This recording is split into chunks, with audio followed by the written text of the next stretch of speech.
তো হাই বন্ধুরা, আজকে আমি দেখো সজনের ফুলের বড়া করব।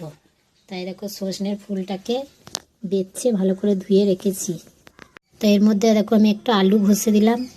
ঠিক আছে, আলুটা ঘষে দিচ্ছি। আলুটা ঘষা হয়ে গেছে, তো একটুখানি আদা দেবো। এই দেখো আদাটাও ঘষে দিয়েছে। এই দেখো, দেখতে থাকো আর কি কি দিই। একটু লঙ্কা কুচি দিলাম, একটু চিনি দিলাম,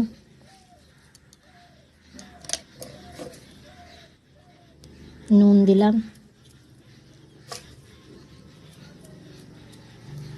এবার আমি একটু বেসন দেবো। এই দেখো বেসন দিলাম, এই 2 চামচ বেসন দিয়ে দিলাম। এবারে এটাকে আমি ভালো করে এই যে এরকম আমি মাখছি। তো আমি এটা ভালো করে মেখে নিয়েছি। এই দেখো, এবারে আমি এটাকে বড়া করব। আমি কড়াই বসিয়েছি, এই যে তেল দিলাম। এই বড়াটা ভাজতে গেলে একটু বেশি তেল লাগে।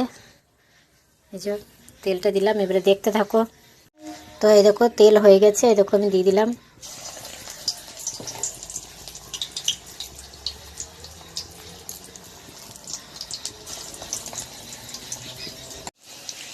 তো এই দেখো বড়াটা ভালো করে ভেজে নিই, তারপরে তোমাদের দেখাবো কমপ্লিট হয়ে গেলে। তো এই দেখো সজনের ফুলের বড়া আমার কমপ্লিট। এই দেখো, কে কে খাবে বলো। দেখো কি সুন্দর হয়েছে না? এই দেখো,